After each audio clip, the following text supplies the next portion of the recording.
Marcus Chen had perfected the art of invisibility. At 17, he was tall but thin, with thick-rimmed glasses that made him look more bookish than he felt inside. His family had moved to Westbridge Academy mid-semester, a prestigious boarding school where old money met new technology, and where being different was a cardinal sin. The red brick buildings and manicured lawns looked like something from a college brochure, all ivy-covered walls and pristine courtyards. But beneath the academic excellence and tradition lay something uglier, a culture where cruelty was currency and silence was survival. Marcus learned this on his first morning when he entered the dining hall. The hushed conversations, the calculated glances, the way certain tables commanded respect while others sat empty, it all spoke of an ecosystem he didn't understand yet. Fresh meat, someone whispered as he passed with his breakfast tray. By his second week, the whispers had names attached. Jake Morrison, the lacrosse captain with perfectly styled blonde hair and a smile that never reached his eyes. His lieutenants, Trevor Walsh, whose father owned half the tech companies in Silicon Valley, and Dylan Cross, who treated cruelty like an art form he'd perfected over years of practice. They started small. Homework help that involved Marcus doing their assignments while they took credit. Casual shoulder checks in the hallway that sent his books scattering. Comments about his second-hand blazer and worn shoes that somehow always reached the right ears. Marcus absorbed it all without flinching. He'd learned long ago that reactions only fed the beast. But what they didn't know, what no one at Westbridge knew, was what he did every evening after lights out, while his roommate slept. Marcus would slip out through the service corridors his maintenance worker mother had once shown him at his old school. In the basement of the athletics building, past the official training rooms, was a forgotten space that had once housed boxing equipment. Someone had left heavy bags, speed bags, and training gear that the school had apparently forgotten about. For 3 years before coming to Westbridge, Marcus had trained at Master Lou's martial arts academy. Not the flashy tournament kind, the practical, street-smart discipline that taught you to end fights quickly and efficiently. His mother, a single parent working 2 jobs, had insisted on it after they'd moved through several rough neighborhoods. You don't look for trouble, she'd always told him, but you better know what to do when trouble finds you. Now, as Jake and his crew escalated their campaign of humiliation, Marcus found himself thinking about those words more often. The breaking point came during the midterm exam period. Marcus had been selected for the academic decathlon team, a genuine achievement that even the teachers noticed. For one brief moment, he thought maybe things would change. Maybe excellence would earn him some protection. Instead, it painted an even bigger target on his back. Jake cornered him after study hall, flanked by Trevor and Dylan. Heard you made the brain squad, he said, his voice carrying that particular tone that meant trouble was coming. Must make you feel pretty special. It's just academics, Marcus replied quietly. Just academics, Trevor repeated mockingly. Did you hear that, guys? Just academics. Like he's not trying to show us all up. What happened next wasn't random, it was calculated humiliation designed to destroy him socially. They waited until the main hallway was crowded with students heading to dinner. They waited until phones were out and recording was inevitable. Jake shoved him hard against the lockers. Oops, he said loudly. Didn't see you there, Chen. Maybe you need glasses for your whole body, not just your eyes. The laughter started immediately. Marcus straightened his blazer and tried to walk away, but Dylan blocked his path. Where you going? We're not done talking. That's when Marcus made his mistake. He spoke up. Leave me alone. The words hung in the air for a heartbeat before Jake's expression shifted to something genuinely ugly. What did you say to me? Before Marcus could respond, Trevor grabbed his backpack and dumped its contents across the polished floor. Books, his papers, his carefully organized notes for the academic decathlon, everything scattered while students pulled out phones and started recording. Pick it up, Jake ordered. Marcus knelt to gather his things, face burning with humiliation, while laughter echoed off the walls around him. When he reached for his calculator, the expensive scientific model his mother had saved for months to buy, Dylan kicked it down the hallway. Oops, he said, mimicking Jake's earlier tone. Butterfingers. That night, Marcus sat in his dorm room staring at the cracked display of his calculator. His roommate, a quiet kid from Vermont who'd witnessed the hallway incident, tried to offer sympathy. Those guys are jerks, he said. Everyone knows it. Then why doesn't anyone do anything? Marcus asked. His roommate shrugged helplessly. Because it's easier to let them pick on you than to become their next target.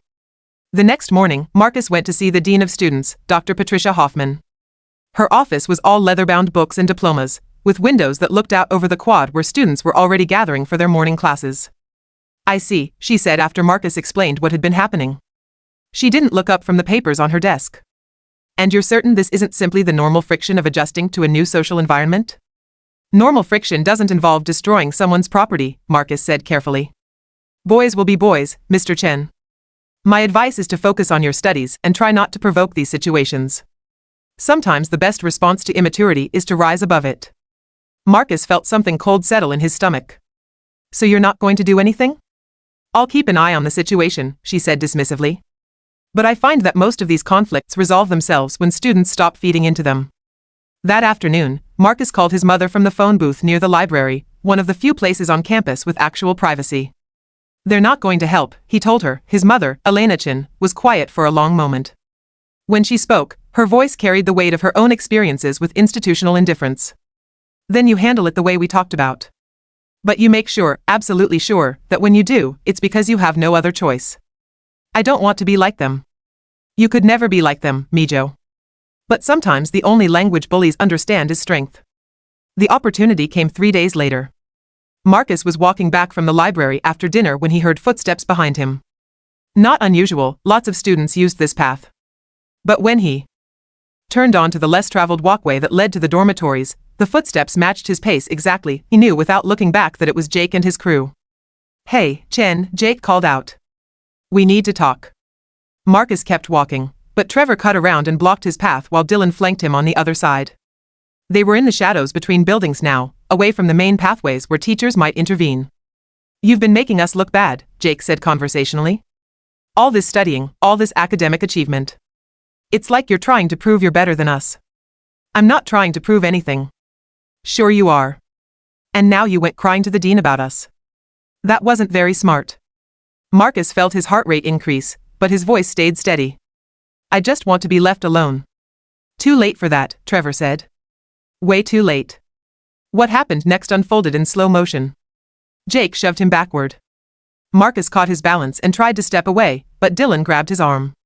When Marcus pulled free, Trevor swung at him, a wild, unpracticed punch that was all anger and no technique. Marcus ducked under it automatically, muscle memory from years of training taking over. His counterpunch was precise, economical, a short, sharp blow to Trevor's solar plexus that doubled him over immediately. Dylan rushed him from the side, but Marcus had already shifted his weight. A simple redirect sent Dylan stumbling past him to crash into the brick wall of the dormitory. Jake, seeing his friends down, charged with both fists swinging. Marcus stepped inside his guard, trapped his arms, and delivered a knee strike that ended the fight instantly. The entire confrontation lasted maybe 15 seconds. When it was over, all 3 of his tormentors were on the ground, gasping and groaning, while Marcus stood untouched in the middle when he noticed the light from a dorm room window and the silhouette of someone holding a phone. By morning, the video was everywhere. Not just at Westbridge, but across social media platforms where the hashtag #SilentStorm began trending. The footage showed Jake shoving Marcus, showed the 3-on-1 attack, and showed Marcus's swift, precise response. The comments were overwhelmingly supportive. Finally someone fought back. Those bullies got exactly what they deserved. This kid is a hero. But Marcus didn't feel like a hero. He felt exposed, visible in a way that made him deeply uncomfortable. When he walked to breakfast that morning, every conversation stopped. Every head turned. Some students smiled and nodded approval, but others looked at him with something that might have been fear. The dean called him to her office before first period. This is a serious situation, Mr. Chen, she said, though her tone was different now, more careful, more respectful. Violence is not tolerated at Westbridge Academy. They attacked me, Marcus said simply. I defended myself. The video shows that you were extremely effective in that defense. More effective than one might expect from a student with no apparent martial arts training. Marcus said nothing. Mr. Morrison's parents have called, she continued. They're considering legal action. Good, Marcus said. They can explain to a judge why their son and his friends decided to assault me 3-on-1. Dr. Hoffman shifted uncomfortably. Perhaps we can find a way to resolve this internally. All parties have made mistakes here. I made one mistake, Marcus replied. I trusted the school to handle this when I came to you for help. I won't make that mistake again. The investigation that followed was swift and thorough. Security cameras confirmed the attack. Other students, emboldened by Marcus's example, came forward with their own stories of harassment by Jake's group. What emerged was a pattern of behavior that the school had ignored for years. Jake Morrison was expelled. Trevor Walsh was suspended and placed on academic probation. Dylan Cross was transferred to another school at his parents' request, but the changes went deeper than just disciplinary action. The viral video had attracted media attention, and parents were asking uncomfortable questions about Westbridge's culture and policies. A new anti-bullying program was implemented. Counselors were brought in. Students were encouraged to report harassment without fear of retaliation. Marcus found himself at the center of conversations about standing up to injustice, about the failure of institutional authority, about the difference between violence and self-defense. He hadn't asked for any of it, but he handled the attention the same way he'd handled everything else, with quiet dignity and careful words. Some students approached him now, not with fear but with gratitude. They told him about their own experiences with Jake and his crew, about times they'd wanted to speak up but hadn't found the courage. They thanked him for showing that bullies weren't invincible. "You changed everything," one sophomore told him. "People aren't afraid anymore." Marcus thought about that as he sat in his dorm room that evening, working on a calculus assignment while his roommate played video games. Had he changed everything? Or had he simply revealed what had always been true, that bullies were only as powerful as people allowed them to be? His phone buzzed with a text from his mother. "Saw the news interview. Proud of you. Not because you fought, but because you fought for the right reasons." He texted back, "Still wish it hadn't come to this." "Me too. But you gave other kids permission to stand up for themselves. Sometimes that's worth more than staying invisible." The next day brought news that surprised everyone. An anonymous donor, rumored to be a Westbridge alumnus who'd faced similar challenges decades earlier, had established a scholarship fund for students who demonstrated both academic excellence and moral courage. Marcus was the first recipient. The formal ceremony was small, held in the dean's office with just a few administrators present. Dr. Hoffman presented him with the certificate and spoke about the importance of standing up for what's right. "I owe you an apology, Mr. Chin," she said after the others had left. "When you came to me for help, I failed you. I failed all the students who've been targeted over the years. That ends now." Marcus accepted her apology with the same grace he'd shown throughout the entire ordeal. But privately, he wondered how many other students had sat in this office, asking for help that never came, before finally giving up and accepting their fate. As his senior year progressed, Marcus found himself in an unexpected position. He was no longer invisible. Students knew who he was, respected what he'd done. Teachers treated him differently, with a combination of admiration and wariness that came from knowing he was capable of more than they'd initially assumed, but he used that visibility carefully, deliberately. When he saw younger students being picked on, he didn't need to fight.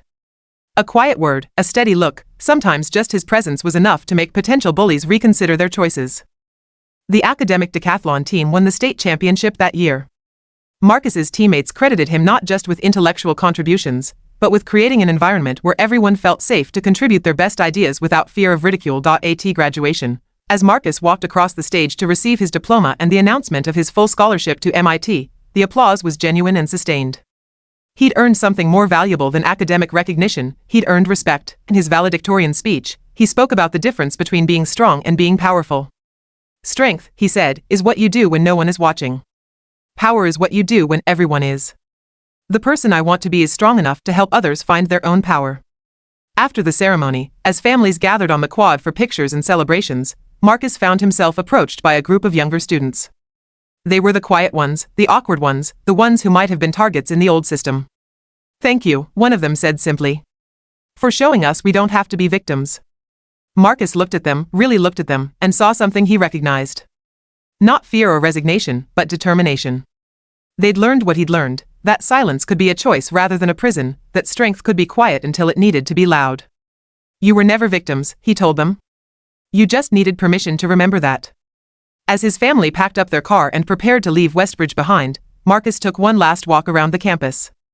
The buildings looked the same, still imposing, still beautiful in their traditional way. But something fundamental had changed in the spaces between them. Students walked with straighter backs. Conversations happened across social lines that had once seemed insurmountable. Teachers intervened more quickly when they saw problems developing. IT wasn't perfect, no place ever was. But it was better. And sometimes, Marcus reflected, better was enough to build on. His mother found him standing in the quad as the sun set behind the chapel spire.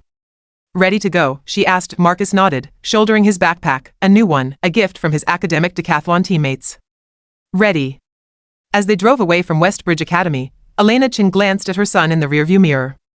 He was reading already, preparing for the advanced courses he'd be taking in the fall. But there was something different about the way he carried himself now. Something that had nothing to do with the martial arts training or the viral video or the media attention. He'd learned the hardest lesson of all, that sometimes standing up for yourself meant standing up for everyone who couldn't. That real strength wasn't about the ability to fight, it was about the wisdom to know when fighting was the only option left. Marcus Chen had entered Westbridge Academy invisible and left it unforgettable. But more importantly, he'd learned that the most powerful thing you could do wasn't to defeat your enemies, it was to help your allies find their own voices, and in the end, that was a lesson worth all the silence he'd endured to learn it.